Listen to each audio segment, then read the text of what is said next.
नमस्कार अनि शुभ समय जहाँबाट जसरी पनि हामीलाई निहालिरहनु भएको छ विशेष आभार प्रकट गर्न चाहन्छु। म ज्योतिष आचार्य गोविन्द पाण्ड्या र तपाईँ हेर्दै हुनुहुन्छ अध्यात्म चिन्तन अर्थात् अध्यात्म चिन्तन नाम गरिएको कार्यक्रम, जसले अध्यात्मको क्षेत्रबाट तपाईँलाई एउटा सुख शान्ति समृद्धि दिने तर्फ हामीले उन्मुख भइरहेका छौँ भने तपाईँले हेर्दै रहनु भएको यो हो सबल पोस्ट नेपाल अर्थात् सबल पोस्टको अनलाइन मिडिया अर्थात् अनलाइन टेलिभिजनबाट तपाईँले हेर्दै हुनुहुन्छ भने यस कार्यक्रमलाई आलमदेवी ज्योतिष वास्तु परामर्श केन्द्रले प्रायोजन गरेको छ। आज विशेष हामी ग्रहणको पूर्व सन्ध्यामा छौँ। ग्रहण के कस्तो छ होला, ग्रहण कहाँबाट के भइरहेको छ होला, अहो ग्रहणले के गर्ने छ होला र ग्रहणले के कस्तो ल्याउँछ होला भन्ने चाहिँ तपाईँलाई पनि ग्रहणको विषयमा जान्नका लागि आज हामीले विशेष पाहुनालाई निम्त्याएका छौँ र विशेष पाहुनामा हुनुहुन्छ हाम्रो गुरुदेव हुनुहुन्छ, फ्युचर भिजन सफ्टवेयर निर्माता पनि हुनुहुन्छ भने गण्डकी ज्योतिषका पनि हाम्रो निर्माणकर्ता अर्थात् गण्डकी पञ्चाङ्गकर्ता हुनुहुन्छ र उहाँलाई हिरामणि कश्यप भनेर जाने हामीले चिन्ने गरेका छौँ भने भिरगु ज्योतिष प्राली भनेर उहाँले 20औं वर्षदेखि हामीलाई सेवा दिँदै आउनु भएको छ भने पोखराको क्षेत्रमा सेवा दिँदै आउनु भएको छ भने उहाँलाई स्वागत गर्न चाहन्छु। उहाँलाई स्वागत छ कार्यक्रममा। धन्यवाद। हुनुहुन्छ गुरुदेव, अनि आज भोलि यो लकडाउनको समयलाई के कस्तो गरेर बिताउँदै हुनुहुन्छ? हजुर आरामै छु। अब लकडाउनले पुरै विश्वलाई प्रभावित पारिरहेको छ। त्यसको प्रभावमा स्वाभाविक हो कि हामी पनि प्रभावित छौँ र शास्त्र अध्ययन गर्ने, आफूले जानेका कुरा समाजलाई सुसूचित गर्ने र विशेष गरेर ज्योतिषीय क्षेत्रमा अनुसन्धान एउटा लेख रचनाका कार्यमा लागेर समय बिताइएको छ। यसरी नै व्यस्त छौँ। अवश्य पनि हाम्रो बसाइ भनेको हाम्रो पोखरा आसपास कुन क्षेत्रमा छ हाम्रो?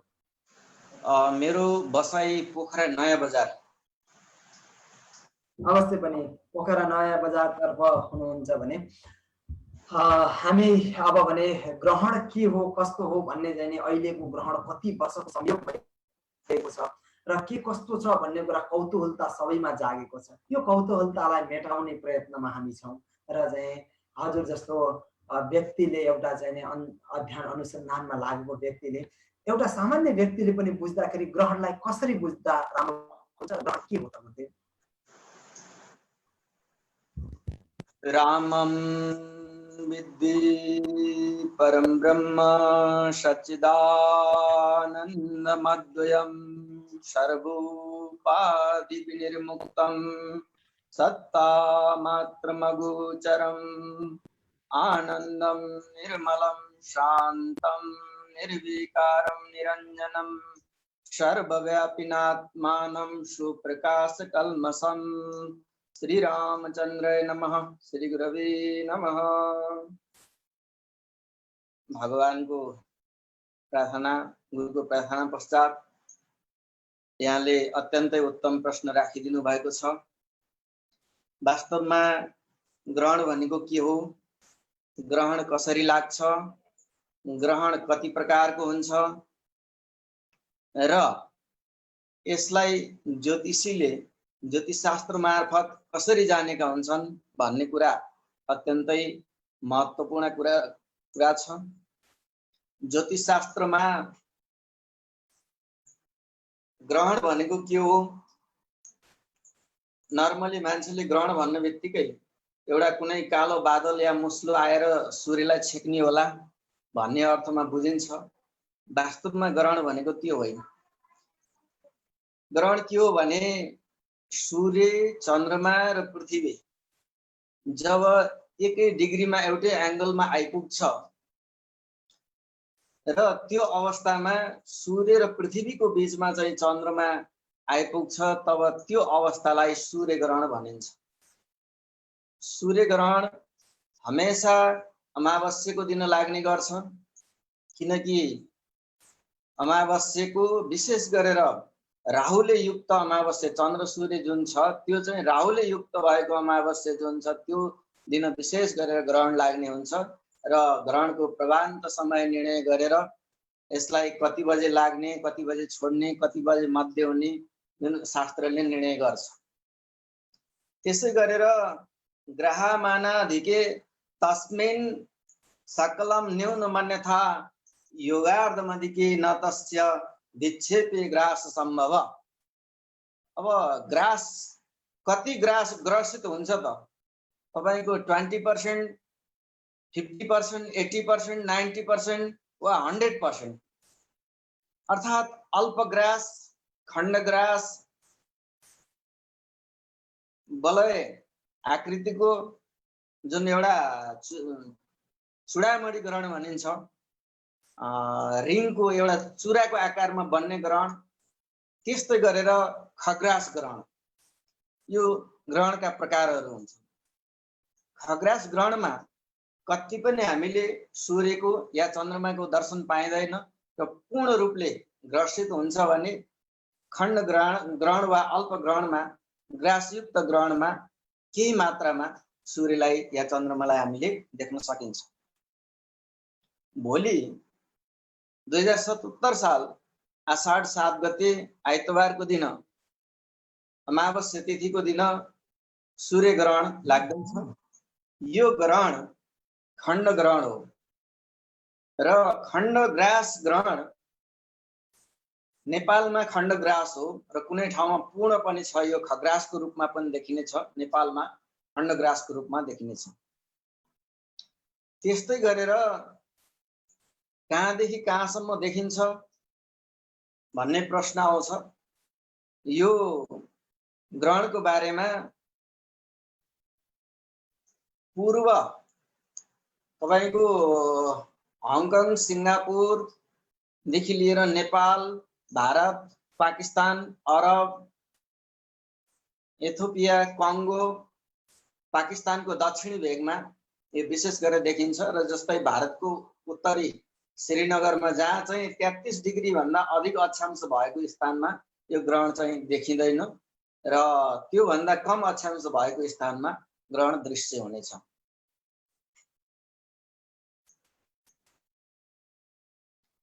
यस्तै गरेर नेपालमा ग्रहणको विषयमा धेरै प्रकारको चर्चाहरू भएको देखिन्छ। यसमा वैज्ञानिक कारणहरू छन्। रिसर्चको क्षेत्रमा लागेका खगोलको अध्ययन गर्ने एस्ट्रोनोमरहरूको लागि यो अत्यन्तै उत्तम एउटा ठुलो पर्वको रूपमा हामीले मानिन्छ यसलाई। साइन्सका विद्यार्थीहरूको लागि यो अत्यन्तै पर्वको रूपमा मानिन्छ। ग्रहण किन लाग्छ, कसरी लाग्छ, ग्रहण लाग्नाले भूमण्डलमा के असर गर्छ आदि आदि कुराहरू यो अत्यन्तै महत्त्वपूर्ण छ र सम्भवतः यहाँको प्रश्न पनि यिनै विषयहरूभित्र रहेर हुनुपर्छ जस्तो मलाई लाग्छ।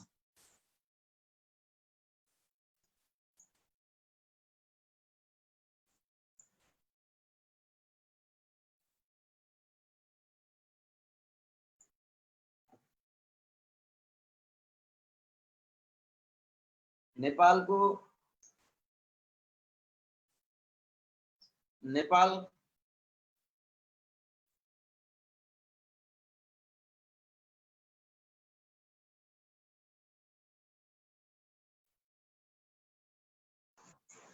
हेलो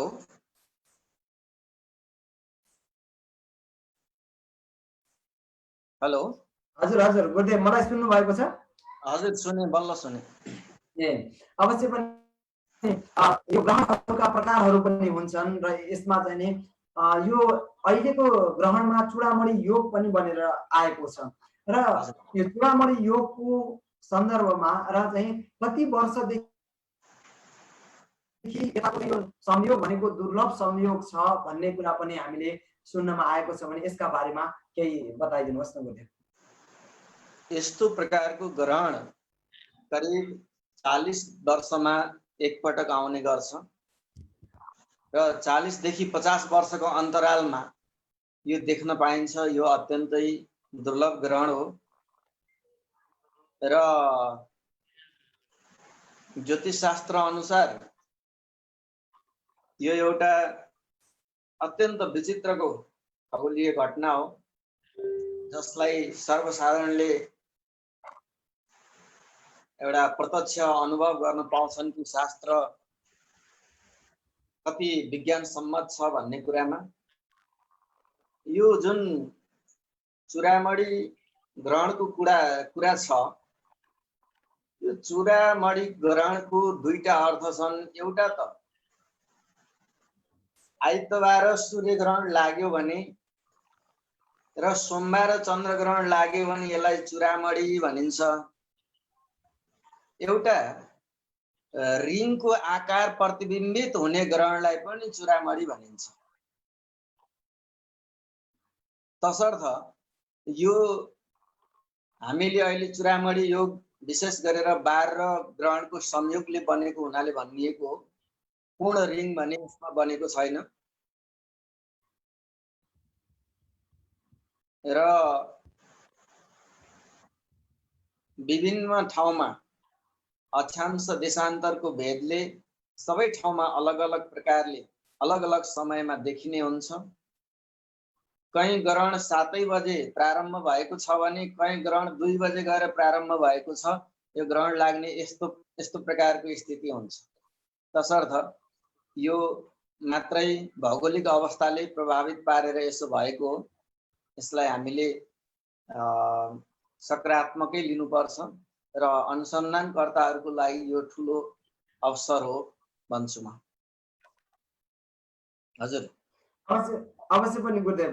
र ग्रहण विशेष गरेर यत्रो संयोगहरू लिएर आएको छ भने यसले केही खुसियाली ल्याएको छ या चाहिँ दुखियाली ल्याउँछ, अथवा ग्रहणको आसपासमा हुने घटनाहरू अथवा जुन घटनाक्रमहरू जुन तपाईको अध्ययन अनुसन्धानले के देखिरहेको छ?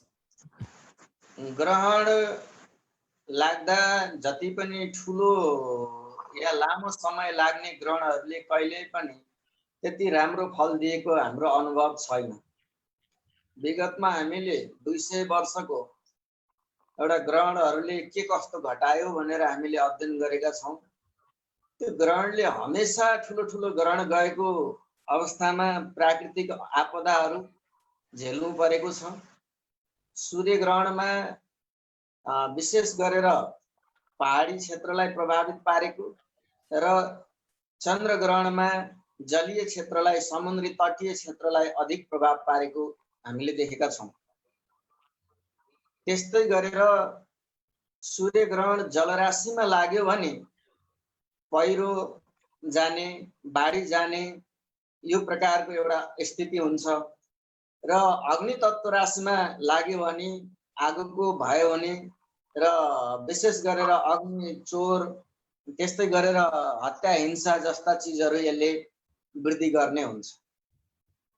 त्यसै गरेर लामो अवधिको ग्रहणले राजनीति क्षेत्रलाई अत्यन्तै छिटो प्रभावित पार्छ। त्यसो भएको हुनाले ग्रहणको जहाँसम्म अधिकांश अवस्थामा हामीले शुभ फल पाइएको छैन र ग्रहणको शुभ फल नगण्य रूपमा, परिवर्तनको रूपमा शुभ फल मान्न सकिन्छ, तर नगण्य रूपमा यसको शुभ फल पाइन्छ। अन्यथा हामीले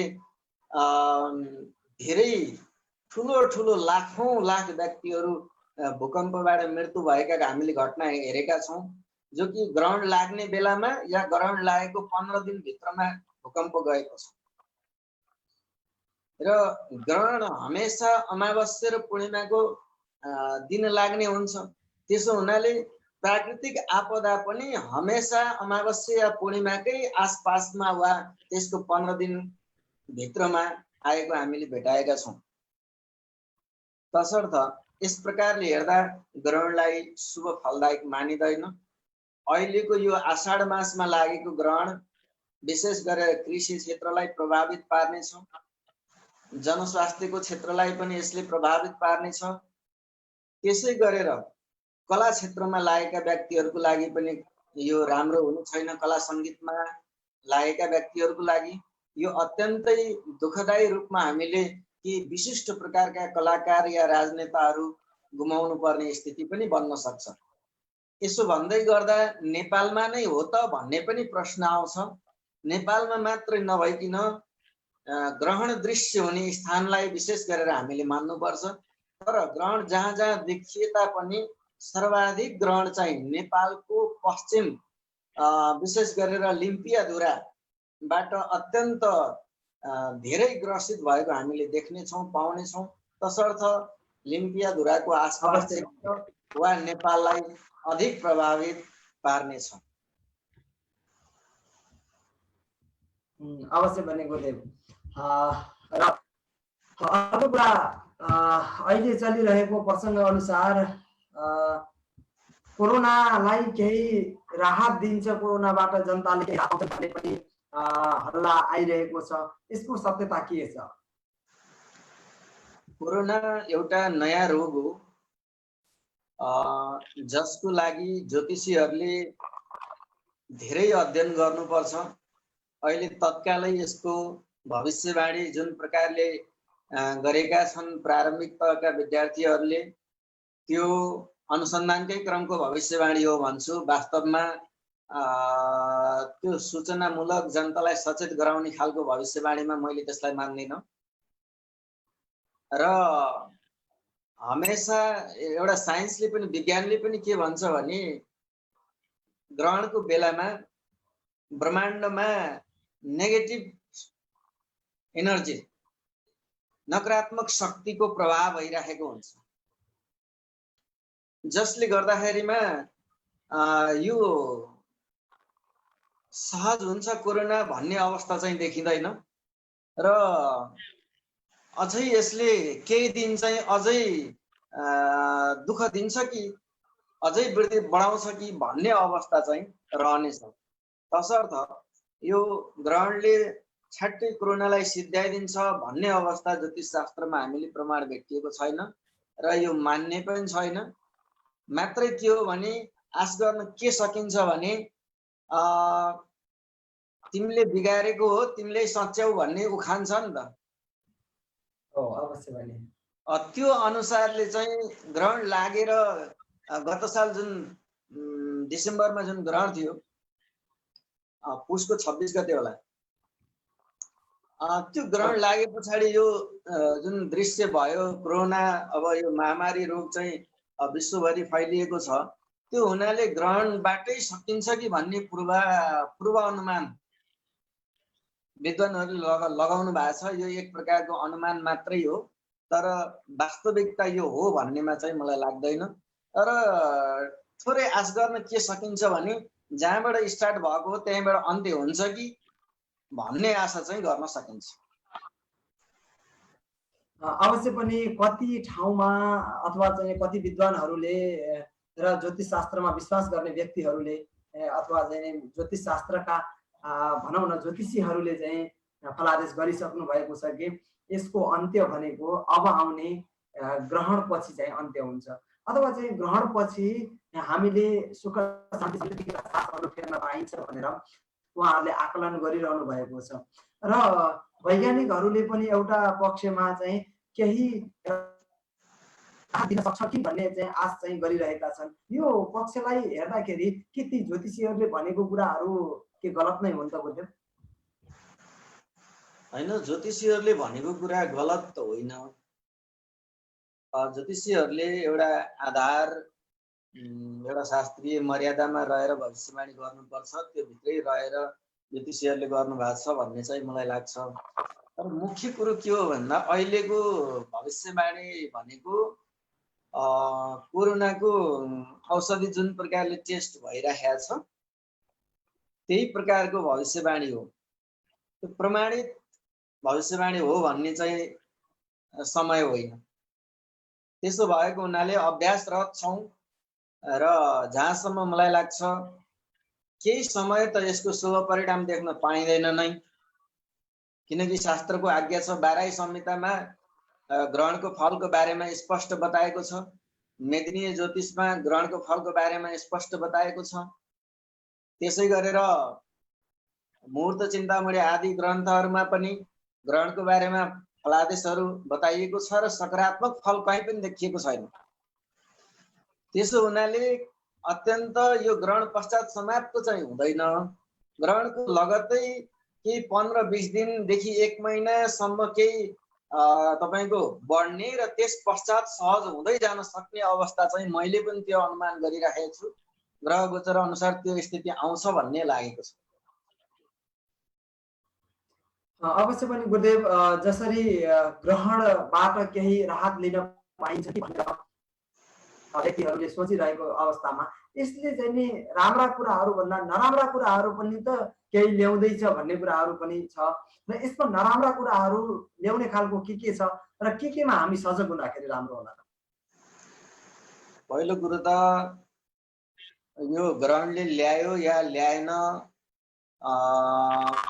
कोरोना चाहिँ ग्रहणको विषय भएन, किनकि यो आइसक्यो र यसमा हामी अत्यन्तै सजग हुनुपर्छ। अहिले वर्तमानमा नेपाल भरि नै उल्लङ्घन भइरहेको छ लकडाउनको, या राज्यले पनि केही खकुलो गरेको छ। यसले भोलि ठुलो नहुँदो रूपमा क्षति बेहोर्नु पर्ने स्थिति घर्किसकेको छ। तसर्थ सबैजना सचेत भएर यसलाई पालना गरेर सामान्य अवस्थाबाट जीवन चक्रलाई चलाउँदै हामीले बढ्न दिनु हुँदैन र राज्यलाई सहयोग गर्नुपर्छ, पहिलो कुरा त। दोस्रो कुरा यो रहेको छ कि यसको इफेक्ट कहिलेसम्म र अन्य के हुन सक्छन् भन्ने विषयमा विशेष गरेर सूर्यग्रहण पश्चात केही दिन त अवश्य नै हो कि करिब 15 दिन यसको नकारात्मक प्रभाव रहन्छै रहन्छ। त्यो कुनै हालतमा सकारात्मक वृद्धि हुने अवस्था छैन। त्यस पश्चात राम्रो अवस्थाहरू पनि देखिनेछ र सुधारात्मक स्थिति हुँदै जानेछ। र विशेष गरेर यो सूर्य ग्रहण भएको र विषुभाव राशिमा लागेको ग्रहण, मिथुन राशिमा लाग्दैछ अहिले ग्रहण, विषुभाव राशिमा लागेको ग्रहण भएको हुनाले यो समुद्री क्षेत्रलाई भन्दा पनि विशेष गरेर हाम्रो तराई पहाडी क्षेत्रलाई यो अधिक प्रभाव पार्ने छ यसले। र कुनै नयाँ संक्रमण रोगहरू फैलिन सक्ने या फेरि बाढी पहिरो, अतिवृष्टि अनावृष्टि जस्ता स्थितिहरू निम्त्याउन सक्ने यो स्थिति चाहिँ रहनेछ। यसमा सतर्क हुनुपर्छ। अवश्य पनि हामीलाई तपाईहरूले हेर्दै हुनुहुन्छ सबल पोस्ट अनलाइन मिडिया अर्थात् सबल पोस्ट अनलाइन टेलिभिजन हेर्दै हुनुहुन्छ भने म हुँ ज्योतिष आचार्य गोविन्द पाण्ड्या र यस कार्यक्रमलाई प्रायोजन गरेको छ आलमदेवी ज्योतिष वास्तु परामर्श केन्द्रले। भने तपाईँले ज्योतिष वास्तु सम्बन्धी कुनै पनि जिज्ञासा राख्न चाहनुहुन्छ भने 9844 777 110 र 9821 44 94 96 मा फोन सम्पर्क गर्न पनि सक्नुहुनेछ। भने आज हामी ग्रहण के हो र ग्रहणमा हामीले के कस्ता सावधानीहरू अपनाउनु जरुरी छ र के गर्दाखेरि हामीले ग्रहणबाट पनि केही फाइदा प्राप्त गर्न सक्छौँ, यस विषयमा केन्द्रित रहेर र यस ग्रहणले हामीलाई दिने र हामीले ग्रहणलाई दिनुपर्ने विषयहरूलाई केन्द्रित रहेर हामी कुराकानी गरिरहेका छौँ। भने हिरामणि कश्यप गुरुदेव हुनुहुन्छ भने उहाँसँग केही प्रश्न छन् भने तपाईँहरूले राख्न पनि सक्नुहुनेछ। एकजना माधव ढकाल ज्यूले भन्नुभएको छ मकर राशिको के हुन्छ, के कस्तो प्रभाव परेको छ भन्नुभएको छ भने यसलाई हामीले अन्त्यतर्फ हेर्नेछौँ। भने अझै पनि ग्रहणमा नै केन्द्रित भएर यो ग्रहणले विशेष दिने चाहिँ के हो, कति वर्ष पछिको यो चाहिँ संयोग हो त भन्ने कुरामा हामी केन्द्रित हुन्छौँ। गुरुदेव, यस यो ग्रहण अति नै दुर्लभ छ, अति नै संयोग छ भन्ने चाहिँ नि मिडियामा चाहिँ नि हल्ला आइरहेको छ र विशेष ठेट रूपमा चाहिँ केले संयोग बनायो र चाहिँ किन यो चाहिँ यत्रो दुर्लभ बनायो र यसमा हामीले के गर्नुपर्छ भन्ने कुराहरू चाहिँ जनता अन्योलमा छन्। यसलाई चाहिँ पुष्टि गरिदिनुहोस् न। वास्तवमा यति राम्रो संयोग इतिहासमा कहिल्यै पनि बनेको थिएन। ग्रहण यही साइजको ग्रहण त करिब 40 देखि 50 वर्षको बीचमा एउटा ग्रहण आउँछ नै।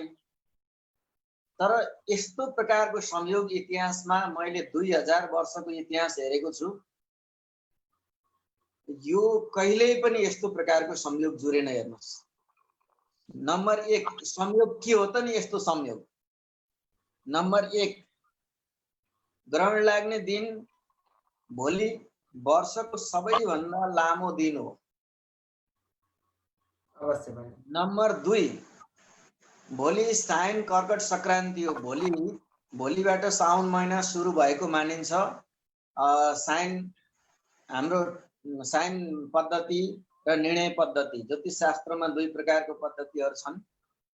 निर्णय पद्धति र साइन पद्धति र साइन पद्धति अनुसार भोलि साउनी संक्रान्ति हो। यसको अर्थ यति साइन संक्रान्तिको दिन दान पुण्य व्रत उपासना गर्दा हजारौं गुना फल मिल्छ भनेको छ। त्यसमाथि ग्रहण प्लस भइदियो यो लाखौं गुनामा पुग्यो। त्यसमाथि चुडामणि ग्रहण हो, योग युक्त ग्रहण हो, तसर्थ यो अनन्त गुना फल दिन सक्ने ग्रहण मानिएको छ। यो इतिहासमा सत्य युग अब द्वापर त्रेतामा घट्यो होला, तर कलियुगमा यो पहिलो नै यस्तो प्रकारको संयोग हो। विगत 5000 वर्षमा सायद म भन्छु, तर 2000 वर्षको मैले अध्ययनै गरेको छु हरेक ग्रहणलाई। र विक्रम सम्वत 00 देखि लिएर आज 2077 सालसम्म यो प्रकारको कहिल्यै पनि योग जुडेन। तेस्रो कुरा, भोलि नै सूर्य आर्द्रा नक्षत्रमा प्रवेश गर्दैछ। यो आर्द्रा प्रवेश कुण्डलीबाट तपाईको मौसमको बारेमा अध्ययन गरिन्छ मेदिनीय ज्योतिष अनुसारले। त्यसो भएको हुनाले भोलि नै सूर्य आर्द्रा नक्षत्रमा पर्दैछ। यो अत्यन्त विचित्र घटना हो। चौथो कुरो, सँगै 4वटा ग्रह वक्र छन् र बुध पनि अस्त छ। यस प्रकारले यो घटना कहिल्यै पनि इतिहासमा बनेको छैन। यो अत्यन्त महत्त्वपूर्ण छ। महत्त्वपूर्ण यस मानेमा छ, हामीले नराम्रो अघि नै व्याख्या गर्यौं कि नराम्रो किन छ भन्ने विषयमा, राम्रो किन छ, महत्त्वपूर्ण किन छ भन्ने विषयमा तन्त्र मन्त्र साधनाको दृष्टिले, कुनै पनि आफ्नो इष्टदेवको उपासनाको दृष्टिले, कुनै पनि दान पुण्यको दृष्टिले यो अत्यन्त उत्तम छ। उपासना गर्नको लागि, मन्त्र साधनाको लागि यो भन्दा ठुलो दिन हुनै सक्दैन। उपासनामा उपसमीपे योवासो जीवात्मा परमात्मन हो, भगवानको सानिध्यता ग्रहण गर्नु हैन त अति उत्तम दिन छ। तसर्थ यसमा अब भ्याए पुगेसम्म सबैले व्रत उपासनाको साथमा दान पुण्य गर्नुपर्छ। यो अत्यन्त उत्तम प्रकारको ग्रहण छ।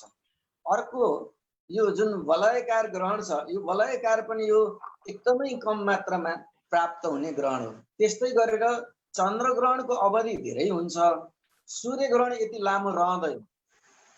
सूर्य ग्रहण यो लगभग 3.5 घण्टाको ग्रहण जुन छ, यो अत्यन्त लामो ग्रहण हो र कुनै कुनै ठाउँमा अझै 5 देखि 6 घण्टा पनि यो देखिन सक्ने सम्भावना छ। तर नेपालको हिसाबले 3.5 घण्टा यो दृश्य हुनेछ। अर्को कुरा छ कि 4वटा ग्रह वक्री हुनु र बुध अस्त हुनु। मेदिनी ज्योतिष अनुसारले बुध अस्त भयो भने पानी पर्छ र अन्य ग्रहहरू वक्र हुँदाखेरिमा अलिकति यसको विपरीत ऊर्जाहरू भूमण्डलमा फैलिन सक्ने धेरै अवस्था रहन्छ। तसर्थ यो ग्रहण चाहिँ सकेसम्म उपासना साधना र आध्यात्मिक चिन्तनले बिताउनु पर्छ। बाहिर अधिक हिँड्ने र खाली आँखाले, नाङ्गो आँखाले ग्रहणको दर्शन गर्ने जस्ता कामहरू गर्नु हुँदैन। यस विषयमा समाजले, राष्ट्रले ध्यान दिनुपर्छ।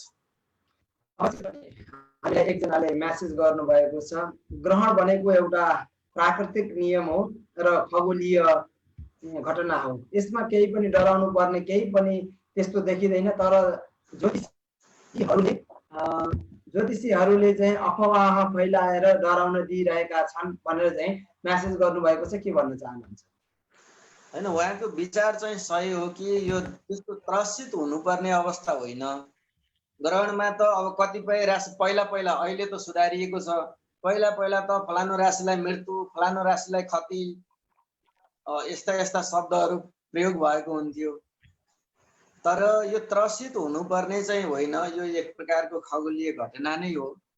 तर नकारात्मक ऊर्जा व्यक्तिलाई नपरोस् त्यसको लागि हामी सचेत हुनुपर्छ।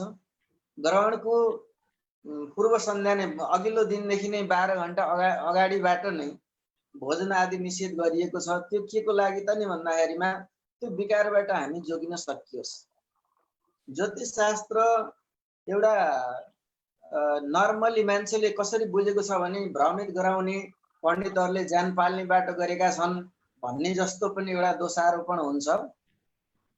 तर म के भन्छु भने ज्योतिष शास्त्र पूर्ण रूपले विज्ञान छ, यो विज्ञानको कसौटीमा उत्रिएको छ। शास्त्रले के भन्छ भने पुनः पुनः परीक्षणम ज्ञानम इति ज्योतिष शास्त्रम, जो बार बार परीक्षण भएर पास भएर सब समाजले स्वीकार गरेर लाखौं वर्षदेखि समाजलाई सेवा पुर्याउँदै आएको छ, त्यो विज्ञान हो। त्यसमा कुनै दुई मतै छैन। त्यस्तै गरेर अब उहाँले जुन भन्नुभयो कि त्रसित बनाउने कुरा, यो त्रसित हुनु चाहिँ पर्दैन। राशि जुन ग्रहणमा यो राशिलाई राम्रो या यो राशिलाई नराम्रो भनेको छ, त्यो मात्रै गोचर अनुसारले 30% लागू हुनेछ। कोही व्यक्तिलाई यो चमत्कार या कोही व्यक्तिलाई एकदम हानि, त्यस्तो कुनै प्रकारको समस्या हुने छैन। तर प्राकृतिक यो आपदा आउन सक्ने सानोतिना कुराहरू मात्र नभएर ठुलै ठुला विपत्तिहरू पनि आउन सक्ने सम्भावनाहरू हुन्छन्। यसमा हामी सचेत रहनुपर्छ, डराउने होइन, सचेत हुने हो। अवश्य पनि। अर्को एउटा प्रश्न आएको छ, अहिले जम्मा 4 वटा राशिहरूलाई मात्र राम्रो छ र अन्य राशिहरूलाई राम्रो छ। यो भन्दा अगाडिका ग्रहणहरूमा हामीले यस्तो देखेका थिएनौं। किन यति धेरै राशिहरूलाई राम्रो भएको हो अहिले भनेर लेख्नु भएको छ? यसको प्रमुख कारण त ग्रहणमा सदैव नै कुन कुन राशिलाई अशुभ हुने, कुन कुन राशिलाई शुभ हुने, यो नर्मल पक्ष हो। यसमा धेरै चिन्तित हुनु चाहिँ पर्दैन। तर ज्योतिष शास्त्रमा यो कुनै ग्रहणको फल लेख्या होइन, तपाईहरुले अध्ययन गर्नुलाई यो गोचरको फल हो। राम्रोसँग अध्ययन गरेर हेर्नु होला, यो गोचरको फल हो। कसैलाई राम्रो एकदम चमत्कार, अब हामीले मिडियामा देखिएको छ मालामाल हुन्छन् यी 4 वटा राशि भनेर आछ। यति राशिहरू एकदम गाह्रो समस्यामा पर्नेछन् भनेर आएको छ। तसर्थ कोही मालामाल हुने पनि होइन, कोही समस्यामा केही समस्या पर्नेवाला पनि छैन। वास्तविकता के हो भने यो बाहिर निस्कनु हुन्न। यो समयमा भोजनादि निषेध गरिएको छ, बाहिर हिँड्नलाई निषेध गरिएको छ।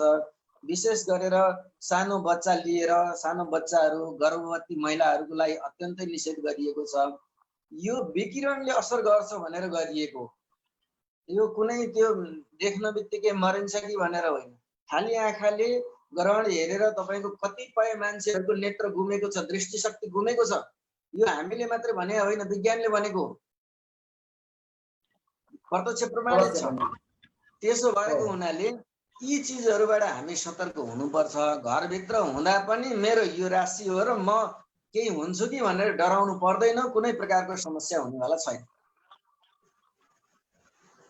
अवश्य पनि अरू पनि प्रश्नहरू आइरहेका छन्, तर पनि अन्य चाहिँ राशिहरूको विषयमा छ भने हामी राशिहरूको विषयलाई अन्तिममा लिनेछौँ भने अनन्त ढुङ्गानाले लेख्नु भएको छ, कष्ट हुन लेखेकोलाई कति समयसम्म कष्ट हुन्छ गुरुदेव भन्नुभएको छ उहाँले। उहाँको प्रश्न सहित अन्य सबैको प्रश्नलाई समेट्दाखेरि त्यहाँ कष्ट लेखेको छ, स्त्री पीडा लेखेको छ। यसको समय चाहिँ कति समयसम्म रहन्छ? यो मैले अघि नै सुरुमा पनि भने, यो ग्रहणको हुन त कतिपयले 6 महिनासम्म यसको प्रभाव रहन्छ, कतिले 1 वर्षसम्म यसको प्रभाव रहन्छ भनेर विभिन्न गरी कुराहरू आएका छन्। यो ग्रहणको अरूको भन्दा पनि हामीले शास्त्रको, हजुरसँग शास्त्रको चाहिँ वास्तविक एउटा चाहिँ यो एक पक्ष विशेष गरेर अर्को अमावस्या नसकिँदा जेल यसको प्रभाव रहन्छ। त्यस पछाडि कुनै प्रभाव रहँदैन, ढुक्क हुनुभयो हुन्छ। यो सबैको लागि, सबै राशिको लागि, जसलाई नराम्रो लेखिएको छ, अन्य कारणले पनि नराम्रो घट्नु, कुनै व्यक्तिको जन्म कुण्डलीमा दुर्घटनाको योग बन्या छ, अब ऊ कुनै कारणले दुर्घटना भयो, यो ग्रहणको कारणले भएको भन्ने अर्थ त होइन। त्यसो भएको हुनाले यो अर्को अमावस्यासम्म यसको विशेष प्रभाव रहन्छ। त्यस पश्चात कुनै प्रभाव रहँदैन, सबै राशि चाहिँ मुक्त हुन्छ, ढुक्क हुन्छ। अवश्य पनि हामी फेरि पनि ग्रहणमा अर्को एकजनाले मलाई मेसेज गर्नुभएको छ, ग्रहणमा जुन नखान भनिएको छ, नगर्न भनिएका कामहरू निद्रायम जायते वेदी भनेर लेख्नुभएको छ। जीवनमा जान्ने व्यक्ति नै हुनुहुन्छ, उहाँलाई विशेष आभार प्रकट गर्न चाहन्छु। निद्रायम जायते वेदी इत्यादिहरू छन्, त्यो केवल ग्रहणको समयमा हो या सुतकको समयमा हो भनेर लेख्नु भएको छ। उहाँको प्रश्नको साथसाथमा यदि चाहिँ त्यो निद्रायम जायते वेदी इत्यादिहरू जुन चाहिँ हाम्रो शास्त्रले वर्णित गरेको छ, यो कुरा चाहिँ कति समयको लागि हो भन्ने चाहिँ उहाँको प्रश्न सहित हाम्रो पनि जिज्ञासा। यो ग्रहणको स्पर्श भएपछि मुख चिन्ह आउँदाजेलको लागि हो। विशेष गरेर कतिपय ठाउँमा भ्रम छ कि सुतक जब प्रारम्भ हुन्छ 12 घण्टा अगाडि त्यो समयबाटै बार्नुपर्ने हो कि भन्ने भ्रम छ। मलाई आज पनि धेरैजना व्यक्तिले सोध्नु भएको थियो। तर यो ग्रहणको आरम्भसँगै यसलाई बार्ने हो र ग्रहणको अन्त्यसँगै यो सकिने हो, यसमा निश्चिन्त हुनुभएको छ। अवश्य पनि यो सुतकको समयमा यसलाई बार्नु पर्दैन। सुतकमा त्यो बार्नु पर्दैन। अहिले कतिजना विद्वानहरूसँग अथवा चाहिँ गुरुहरूसँग चाहिँ परामर्श गर्दाखेरि पनि यसलाई चाहिँ सुतकको समयमा सुतक्यका लागि भन्ने चाहिँ प्रश्न गर्नुहुन्छ, प्रश्नको प्रति प्रश्न। त्यसमा चाहिँ यदि चाहिँ ग्रहणलाई मात्रै हो भने सुतक्यका लागि त सुतक कुनै पनि घटना घट्नु पूर्व, खगोलीय घटना घट्नु पूर्व जुन विपरीत शक्ति ऊर्जाहरू भूमण्डलमा आइराखेको हुन्छ, त्यो ग्रहण लाग्नुभन्दा धेरै पहिलादेखि सुरु भइसकेको हुन्छ। त्यसको कारणले गर्दाखेरिमा भोजन आदि निषेध गरिएको हो र त्यो पनि भोजन गर्नु निषेध गर्नै पर्छ भन्ने चाहिँ छैन। तर वास्तविकता के हो भने त्यो नराम्रो ऊर्जा मिक्स भएको खानेकुरा हानिकारक हुन्छ, त्यस कारणले खानु हुँदैन भनेर यो सुतक लगाइएको हो। र यो बार्न सक्नेसम्म, जसलाई पेटको रोग छैन, जसलाई अन्य कुनै दीर्घ रोग छैन र त्यस्ता व्यक्तिले उपासनाको रूपमा यसलाई लिनुभयो हुन्छ। हाम्रो धेरै लकडाउनमा बसेर खाँदा खाँदा हाम्रो इन्जिन कमजोर भएको छ, यो उपासनाले अझै बलियो बनाउने छ। किनकि उपासना भगवानको नाम स्मरण गर्ने, भगवानको नाम जप गर्ने, इष्ट देवताको नाम जप गर्ने, कुनै महामन्त्रहरू जाप गर्ने, त्यो गरेर गर्नुपर्छ र त्यो अनुरूप गर्दाखेरिमा अधिक फल प्राप्ति हुन्छ। विशेष गरेर यो कार्यक्रम धेरै महिला दिदीबहिनीहरूले पनि सुन्नु भएको होला। व्रत उपासनामा वेदमा के बताइएको छ भने ननु कायस्य शोषणम, भोको बसेर शरीरलाई सुकाउनु मात्रै उपासना होइन, व्रत होइन। व्रत भनेको 1 सेकेन्ड पनि भगवानलाई नबिर्सिएर भगवानको साथमा रहनु या आफ्नो साथमा भगवानलाई अनुभव गर्नु चाहिँ व्रत हो, उपासना हो। कतिपय व्यक्तिहरूले आज त मेरो उपासना हो, मैले काम गर्नुहुन्न, मैले चाहिँ घरको सामान्य भोजन खानुहुन्न, मैले पुवा बनाएर खानुपर्छ, मैले अन्य चिजहरू खानुपर्छ भनेको छ। युक्त आहार विहारस्य इत्यादि प्रमाण अनुसारले विशेष गरेर व्रतको दिन भोजन गर्नु निषेधै छ, अन्न खानु हुँदैन। त्यसो भएको हुनाले उपासनामा मकै भुटेर खाने, पुवा बनाएर खाने, सुजी पकाएर खाने जुन चलन छ यो अत्यन्त गलत हो, यो प्रकारको गर्नु हुँदैन। अर्को कुरा, उपासनामा के छ भने क्रोध आयो भने तपाईको उपासना नष्ट हुन्छ।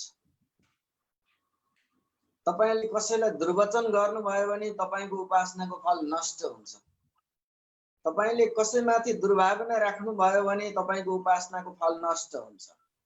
तसर्थ शान्त भावले सबैप्रति समभाव भएर ईश्वरप्रति मनलाई धारण गरेर ध्यान गरेर उपासना गर्नुभयो भने तब मात्र यो उपासना सिद्धि हुन्छ। कतिपय हामीले देखेका छौं, विशेष गरेर शनिबारे उपासनामा पिपलको पूजा गर्न जाँदा स्नान गरेर गरगहना लगाएर एकदम साडी नयाँ नयाँ वस्त्र लगाएर तामझामको साथमा चाहिँ व्रत गर्न जाने, यताउता मलाई कसैले हेरेका छन् कि म कतिको सुन्दरी छु, सुन्दर छु जस्तो प्रकारले जाने हुन्छन्। वास्तवमा त्यसरी जाने होइन। अहंकार बोकेर गइयो भने उपासना कहिल्यै सफल हुँदैन। पिपलको पूजा किन गरिन्छ भन्दा भगवान विष्णुको वास हुन्छ। जराको जल किन खाइन्छ? त्यहाँ जराको जल खानुभयो भने त्यो उपासना भएन। त्यो जरालाई भगवान विष्णुको चरण मानेर चरणामृतको रूपमा लिनुभयो भने बल्ल यो उपासना हुन्छ।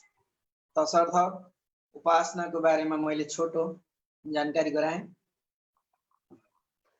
अवश्य पनि हामी कार्यक्रमको अन्त्यतर्फ छौँ। सबैजनाले हामीलाई कमेन्ट गर्नुभएको छ, विशेष आभार प्रकट गर्न चाहन्छु। र एकजनाले मेसेज मार्फत मलाई आक्रोश पोख्नु भएको छ। हाम्रो शास्त्र अर्थात् हाम्रो धर्म यति फितलो हुनु, हाम्रो धर्म यति यस्तो हुनुमा शास्त्रमा छुट दिएका कारण हो र जहिले पनि यस्तै खालको चाहिँ कडाई नगर्ने र छुट गर्ने कारणले हो भनेर लेख्नु भएको छ। र उहाँले भन्नुभएको छ त्यहाँ आतुरहरूका लागि, जस्तै बाल वृद्ध र चाहिँ आतुरलाई चाहिँ छुट भनिएको छ भने आतुरहरूका लागि भनेर लेखिएको छ। त्यो आतुर भनेको कस्तो लेख्नु भएको छ? आतुर भनेको अति आवश्यक भने हो। अवश्य पनि अति आवश्यक भने हो। जस्तै अति आवश्यक भनेको मलाई पनि अब जस्तै कसैलाई भोक लाग्यो भने, भोक लाग्यो भित्रबाट चाहिँ एकदम खान मन लागिरहेछ भने त्यसले पनि उसले भनिदिन्छ कि म अति आतुर हुँ। के त्यसलाई हामीले मान्न सक्छौँ? खान मन लागेर मात्रै भन्दा पनि सहन सक्ने नै अवस्था छैन, त्यो अवस्थामा चाहिँ प्रयोग गर्नु भने हो। अब जस्तै ग्रहणको विषयमा थोरै म जानकारी गराउन चाहे। नेपालको पूर्वमा झापामा यो ग्रहण 11:01 स्पर्श हुन्छ, 12:49 मध्य हुन्छ र 2:31 मोक्ष हुन्छ। त्यसै गरी भैरवा रूपन्देहीमा बिहान 10:48 ग्रहणको स्पर्श हुनेछ, 12:35 मध्य हुनेछ र दिनको 2:20 ग्रहणको समाप्ति हुनेछ। र यो अवस्था अनुसारले कतिपयले 2 बजेर जुन पात्रोमा बताइएको छ समय, त्यही समयमै पुगेर तपाईको खाना खानुपर्छ भन्ने अवस्था पनि रहन्छ, या स्नान दान जप इत्यादि। त्यसो हुनाले सबै ठाउँमा अलग अलग समय छ। यो समयलाई प्रयोग गरेर गर्नुभयो भने अत्यन्तै उत्तम हुनेछ। भने कार्यक्रमलाई हजुरलाई हामीले सानो निमन्त्रण गरेका थियौँ। हजुरले यस्तो अमूल्य समय पनि दिनुभयो, विशेष आभार प्रकट गर्न चाहन्छौँ। र कुन कुन राशिलाई के कस्तो घात छ यो चाहिँ गुरुदेवले सरसर्ती बताइदिनु हुन पनि अनुरोध गर्दछु। अब धेरै भन्दा धेरै अब सबैको राशिमा नै एकदमै आस्था हुन्छ। त्यसो हुनाले ज्योतिष शास्त्रले ग्रहणको फल या गोचरको फलको रूपमा मेष राशिको लागि अत्यन्तै उत्तम मानेको छ। मेष राशिको जातकहरूलाई उत्तम त छ, केही कर्म गर्ने अधिकार यति बेला छैन। यो उत्तमको परिणाम के होला? प्रश्न यो। श्री प्राप्ति, धन प्राप्ति, अर्थ प्राप्ति भनेर शास्त्रकारहरूले लेखिदिए, तर लकडाउनले उसले कुनै पनि कर्म गर्न पाउँदैन भने कसरी श्री प्राप्ति, अर्थ प्राप्ति होला? तर मेष राशिको लागि अत्यन्तै उत्तम बताइएको छ। त्यसै गरेर वृष राशिको लागि हानिकारक छ। त्यो अब मिथुन राशिमा ग्रहण लाग्दैछ त वृष राशि व्यय भावमा पर्ने भयो। व्यय भाव भनेको के हो? खर्च, हानि, अपमान, दण्ड आदिको भाव हो। तसर्थ वृष राशिका जातकहरूले खर्चलाई नियन्त्रण गर्नु पर्यो र कुनै पनि विषयमा प्रमाणयुक्त कार्य मात्रै गर्नु पर्यो। अचानक घात हुन सक्ने, खर्च बढ्न सक्ने र अपमानित हुनुपर्ने स्थिति बन्न सक्ने सम्भावना भएको हुनाले वृष राशिका जातकहरू अत्यन्त सतर्क हुनुपर्छ, अनावश्यक यात्राबाट जोगिनुपर्छ। त्यसै गरी अवश्य पनि यो कष्ट भएका राशिहरूले के गर्दाखेरि उत्तम हुन्छ त?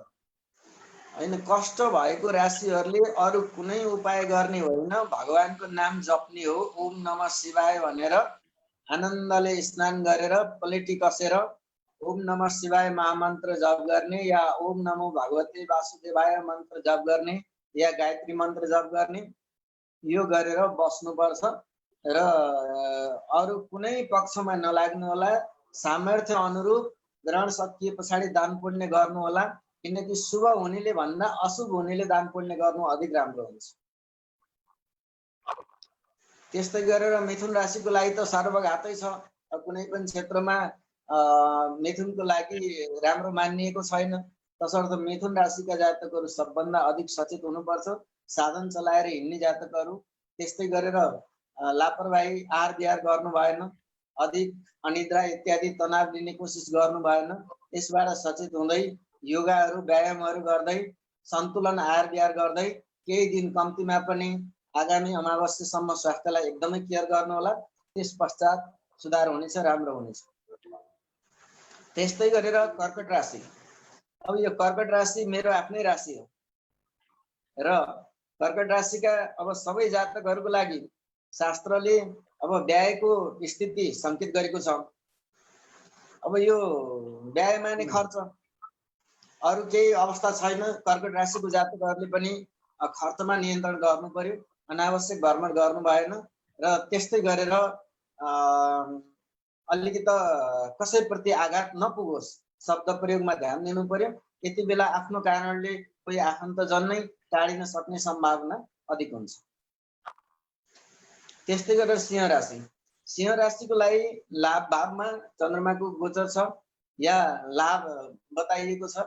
लाभको अर्थ यस प्रकारले लिनुपर्छ कि तपाईलाई आर्थिक रूपमै लाभ होला नहोला बन्धको कारणले, तर पनि एउटा शुभ समाचार सुन्न पाउनुहुनेछ। स्वास्थ्य राम्रो हुनेछ, घरमा एउटा राम्रो मिठो आहार बनाएर खाने अवस्था बन्न सक्छ, परिवारसँग राम्रो एउटा वातावरण बन्न सक्छ। तसर्थ अनेक प्रकारले तपाईलाई लाभ हुनेछ र कर्म गर्न सकेको भ्याएको अवस्थामा आर्थिक रूपमा पनि सफलता मिल्नेछ। त्यस्तै गरेर कन्या राशिलाई सुख प्राप्ति भनेको छ। अब यो सुख प्राप्तिको दृष्टिले अब सुखको त कुनै व्याख्या गर्न आवश्यकै छैन, जनसाधारणले सबैले बुझि नै हाल्नुहुन्छ। तसर्थ सुख प्राप्तिको योग बनेको छ। तुला राशिलाई माननाश भनेको छ।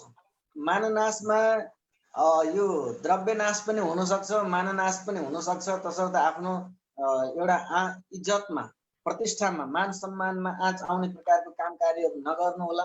अलिकति हाँसो एउटा ठट्टा गर्ने बानीले सानो कुराले पनि आफूलाई चाहिँ भय बनाउन सक्छ। यी विषयहरूमा सतर्क हुँदै अगाडि बढ्नु होला। तुला राशिको लागि सबभन्दा एउटा स्पेशली कुरा के हो भने तुला राशि भनेको न्यायको प्रतीक, समताको प्रतीक राशि हो। यसले अझै यस्तो विषयमा चाहिँ कति पनि शब्दमा चाहिँ लापरवाही गर्नुहुन्न, अत्यन्त संयमता अपनाएर अगाडि बढ्नुपर्छ, अवश्य राम्रो हुनेछ। र यसको पनि यो नराम्रो अवधि एक त यो मिथुन राशिमा चन्द्रमा रहँदाजेल मात्रै यो विशेष प्रभाव हुनेछ, अर्को अमावस्या तिथिसम्म यसको सामान्य प्रभाव रहन सक्नेछ। त्यसै गरेर वृश्चिक राशिलाई कष्टको कुरा लेखिएको छ। अब यो कष्ट भन्नाले शारीरिक स्वास्थ्य सम्बन्धी, मानसिक हैन, अब शारीरिक मानसिक दुवै हुन सक्छ। तसर्थ वृश्चिक राशिका जातकहरू अधिक सचेत हुनुपर्छ। वृश्चिक राशिका जातकहरूले नाग देवताको उपासना गर्नु, शेषनागको मन्त्रहरू जप गर्नु, नागको लागि गर्नुपर्ने सबै कर्महरू गर्दाखेरिमा अधिक शुभ फलदायक प्राप्त हुन्छ र अशुभ फलमा न्यूनता आउँछ। धनु राशिलाई स्त्री कष्ट हुने संकेत गरेको छ। किनभने तपाईको मिथुन राशिमा ग्रहण लाग्दैछ त समसप्तक योग बन्यो ठ्याक्कै 180 डिग्रीको एंगलमा धनुराशि। तसर्थ यो धनुराशिको लागि स्त्री कष्ट भने पछाडि हामीले के बुझ्नु पर्यो भने पुरुषहरूको लागि स्त्री कष्ट, स्त्रीहरूको लागि पुरुष कष्ट, विपरीत लिङ्गीबाट थोरै भय हुन्छ भन्ने पनि अर्थ लाग्छ। तसर्थ यसबाट सचेत हुनुपर्छ, स्वास्थ्यलाई ध्यान दिँदै अगाडि बढ्नु पर्यो। र भोलि एउटा कुरो के छ भने तापक्रम अत्यन्तै शून्य हुनेछ या अत्यन्त कम हुनेछ वर्तमानको भन्दा। तसर्थ तातो पानीमा बेसार हालेर खाने ग्रहण लाग्नुभन्दा अलि 1-2 घण्टा पहिलासम्म 9 बजे भित्र, किनकि त्यस पछाडि खानु त्यति उचित हुँदैन। अति स्वास्थ्य अलि कमजोर भएका व्यक्तिहरूले जो प्रतिरोधात्मक क्षमतामा मेरो अलिकति त कमजोर छ कि भन्ने लागेका जति पनि व्यक्तिहरू हुनुहुन्छ उहाँहरूले चाहिँ यो गिलोय र बेसार यो चाहिँ तातो पानीमा राखेर खान सकेमा खाँदा केही फरक पर्दैन, राम्रो हुनेछ। जो जुन राशिलाई नराम्रो बताइएको छ विशेष गरेर। त्यस्तै गरेर मकर राशिलाई राम्रो बताइएको छ, शुभ कार्यमा सफलता मिल्नेछ, सुख प्राप्ति हुनेछ र आँटेका काम कार्यहरू पनि यस्तो जातकहरूको सफलता हुन्छ। तर मकर राशिको लागि यहाँ राशिफलमा अर्थात् ग्रहणको फल राम्रो लेखिए तापनि 8औं चन्द्रमा हुन्छ भोलि। मकरदेखि मिथुन भनेको 8औं नै होला, 8औं चन्द्रमा हुन्छ। तसर्थ मकरको लागि पनि त्यति राम्रो मानिँदैन। 8औं चन्द्रमा स्वास्थ्यको दृष्टिले अलि सतर्क हुनु आवश्यक छ। 8औं हो कि 6औं चन्द्रमा होला, 6औं। त्यस्तै गरेर कुम्भ राशिको लागि अलिकति चिन्ता, अशान्ति, मनमा भय उत्पन्न हुनेछ र आर्थिक एउटा पक्षले तपाईलाई मनमा चिन्तित बनाउनेछ र खर्चलाई अत्यन्तै नियन्त्रण गर्नु होला। विशेष गरेर कुम्भ राशिका जातकहरू भोलि कुनै प्रकारको तनाव नलिएर जे होला जे गर्नुहुन्छ भगवानले गर्नुहुन्छ भनेर अगाडि बढ्नुपर्ने, अत्यन्त विश्वासपूर्ण ढङ्गले अगाडि बढ्नुपर्ने देखिन्छ। त्यसै गरी मीन राशिलाई 4औं चन्द्रमा छ। 4औं चन्द्रमा अलिकति स्वास्थ्यको लागि त्यति राम्रो मानिँदैन र 4र्थ भावको चन्द्रमा विशेष गरेर घरको सरसफाइमा समय दिनुपर्छ र मजाले खटेर भोलि जे गर्नु छ यदि मिल्छ भने ग्रहण सकिएपछि मजाले घरको सरसफाइमा समय बिताउनुहोस्। घरको परिवारसँग कुनै प्रकारको विवाद नगर्नुहोस्, सानोतिनो कुरामा पनि विवाद हुन सक्छ र आफूलाई दुःख दिनुहोस् भन्नु। त्यो प्रकारले आफू रक्षित हुन सकिन्छ र सफल हुन सकिन्छ। यही नै 12 राशिको फल हो। अवश्य पनि हामी कार्यक्रमको अन्त्यतर्फ छौँ। एकजनाले फेरि पनि एउटा महत्त्वपूर्ण प्रश्न राख्नु भएको छ भने महत्त्वपूर्ण के राख्नु भएको छ भने आइतबारको व्रत मेरो भोलिको आइतबारको व्रत छ, त्यो गर्न हुन्छ कि हुँदैन भनेर भन्नुभएको छ। अब विशेष गरेर व्रतका दुईटा विधानहरू छन्, सकाम र निष्काम। अब निष्काम उपासनाको लागि त कुनै वर्जित छैन, सकाम उपासनाको लागि वर्जित छ। त्यस्तै गरेर निरन्तर गरिराखेको उपासना हो भने वर्जित छैन, नयाँ थापना गर्नुपर्ने हो भने वर्जित छ। यसरी बुझ्दा हुन्छ। अवश्य पनि त्यसलाई हामीले के दैनिकमा जोड्न सक्छौँ या कस्तो तरिकाले लिएर चाहिँ हामीले गर्न सक्छौँ या गर्न सक्दैनौँ? जस्तै नित्य कर्म जस्तै बुझ्ने तरिकाले प्रश्न भनिदिनु। नित्य कर्म जस्तै उहाँले अघिल्लो सोम आइतबार पनि उपासना गरेको हो भने यो दिन पनि गर्दा हुन्छ, अझै धेरै फल मिल्छ। यो त उपासनाकै लागि हो यो दिन त, यसमा वर्जित त भन्ने प्रश्नै भएन। तर नयाँ थापना गर्नको लागि, व्रतको स्थापना गर्नको लागि चाहिँ अनुकूल हुँदैन। अवश्य पनि। अब भने हामी कार्यक्रम ज्योतिष मार्ग कार्यक्रम अध्यात्म चिन्तनको अन्त्यमा छौँ भने यत्रो समय दिनुभएकोमा गुरुदेवलाई विशेष आभार प्रकट गर्दै अन्त्यमा धन्यवाद। हाम्रो कार्यक्रम हेरेर बस्नेहरूलाई के भन्न चाहन्छ?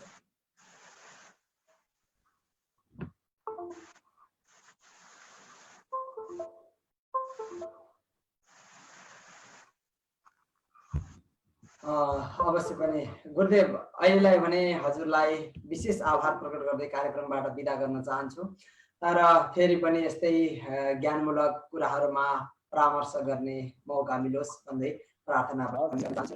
तपाईँ हेर्दै हुनुहुन्छ सबल पोस्ट अनलाइन टेलिभिजन र म हुँ ज्योतिष आचार्य गोविन्द पाण्डे। तपाईँले ग्रहण विशेषमा के कस्तो थियो त ग्रहण र के कस्तो हुँदैछ त ग्रहण भन्ने विषयमा हामी चर्चा परिचर्चा गरिरहेका थियौँ भने तपाईँलाई अझै पनि जिज्ञासा छ भने आलमदेवी ज्योतिष तथा वास्तु परामर्श भनेर तपाईँले नेपालीमा टाइप गर्नुभयो भने फेसबुकमा पेज पनि पाउनुहुन्छ। र अर्को तपाईँले 9844711198 मा तपाईँले हामीलाई फोन सम्पर्क पनि गर्न सक्नुहुनेछ भने अहिले भने कार्यक्रमबाट म गोविन्द पाण्डे पनि बिदा हुन्छु। हस्त नमस्ते।